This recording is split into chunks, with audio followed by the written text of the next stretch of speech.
Maraming records ang nabasag na sa unang araw pa lamang ng swimming competitions ng Palarong Pambansa 2025 na ginaganap ngayon sa Ferdinand E. Marcos Stadium sa Lawag, Ilocos Norte.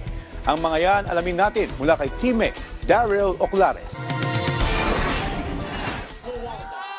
Kasisimula pa lamang ng swimming competition sa Palarong Pambansa 2025 pero 7 record-breaking performance kaagad ang nasaksihan sa Ferdinand E. Marcos Memorial Stadium nitong Martes.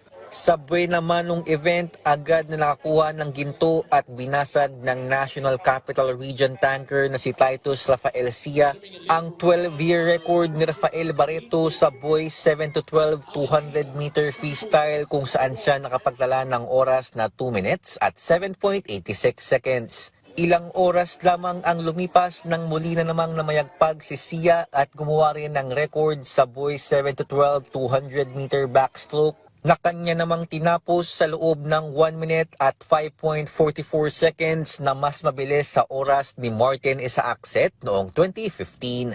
Bukod sa dalawang solo record splashing swim ni Sia, wagi rin siya ng gintong medalya para naman sa 4x50 medley relay.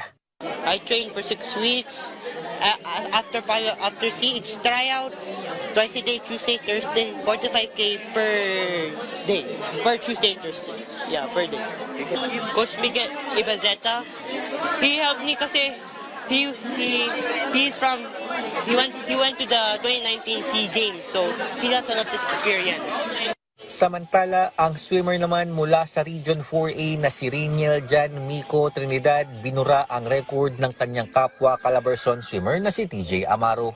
Tinapos niya ang boys 13-18 50-meter butterfly sa oras na 25.23 seconds na mas mabilis lamang ng 0.02 seconds sa record ni Amaro noong nakaraang taon sa Cebu.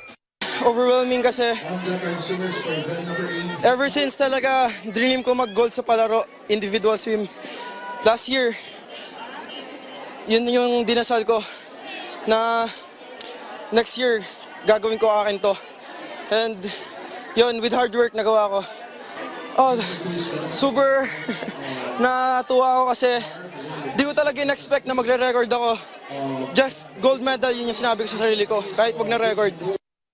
Gumawa rin ng bagong record ang Region 3 tanker na si FJ Catherine Cruz sa kanyang paboritong event na Girls 13-18 100-meter backstroke kung saan siya nagtala ng oras na 1 minute at 0.61 seconds.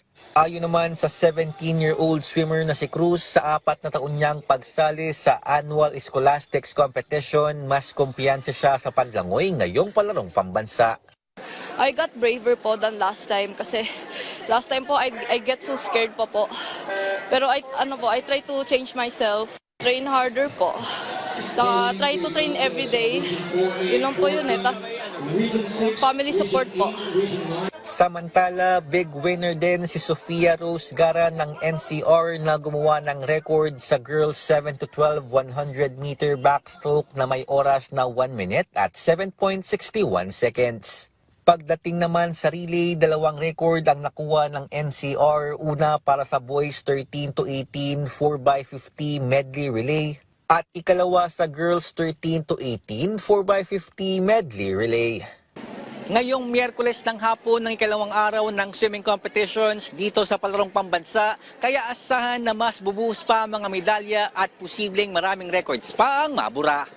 Mula rito sa Ferdinand E. Marcos Memorial Stadium sa Lawag, Ilocos Norte, Daryl Oclares para sa Atletang Pilipino para sa Bagong Pilipinas.